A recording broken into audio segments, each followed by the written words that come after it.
For many years, we've wanted to visit Glacier National Park, and after driving 2,716 miles, we arrived. We couldn't wait to get out and stretch our legs and feel the fresh mountain air. The scenery exceeded our expectations. We loved the jagged look of the glacier-etched mountains and the gouged-out valleys, some filled with crystal-clear glacier water producing a dazzling lake. We spent our first day in the Mini Glacier Valley on the northeast side of the park and looked around the Mini Glacier Hotel. Later, we walked along the Swift Current Nature Trail, where Roger found the scene he would use for a large canvas painting back in the studio.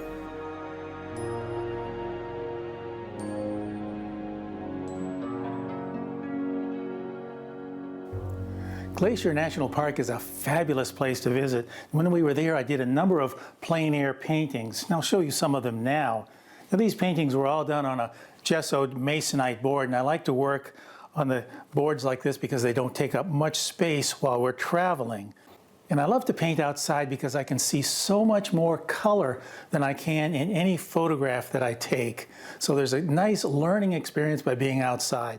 I think I'll just move across the board here now and put in some of these distant mountains. Of course, they're going to be much lighter because they're in the distance. I want to keep these simple because there's a lot of texture down here that needs to be dealt with. Now, as we get closer to the foreground, we'll start to see some of the trees down here. So I'll get some of my chromium oxide green, but I'm going to keep it quite light as there's still a lot of atmosphere between me and this mountain here. Maybe a touch of yellow. When visiting Waterton Glacier National Park, there are a number of different lodges and hotels to stay in on the Canadian side as well as the American side. The handsome lobby areas are rustic and comfortable. The bus drivers are called jammers, referring to the sound of the gears of the past that could be heard grinding and jamming. Or you can take the park's free seasonal shuttle and see the incredible views right from your window seat as you cross the 55 miles to the other side of the park on the famous Going to the Sun Road.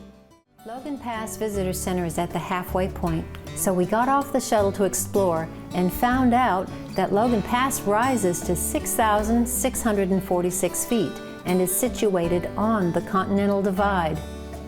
There's a nice boardwalk trail that suited us, and it wound through an alpine meadow and ended up at a glacier field with a huge snowy icy glacier in full view.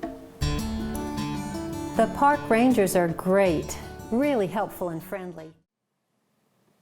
I'll mix some dark green here and start to define the edges of all these trees in this area. So far, what I've done was blocked in the areas with the big shapes, and now it's time to define these areas within the large shapes. I'm also picking up my palette knife.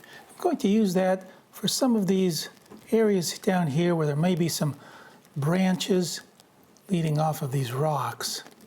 Right in here, I'm going to take some more titanium white and just add a touch more of this mist. Down here with these bushes, I'm just adding a few more details to define it.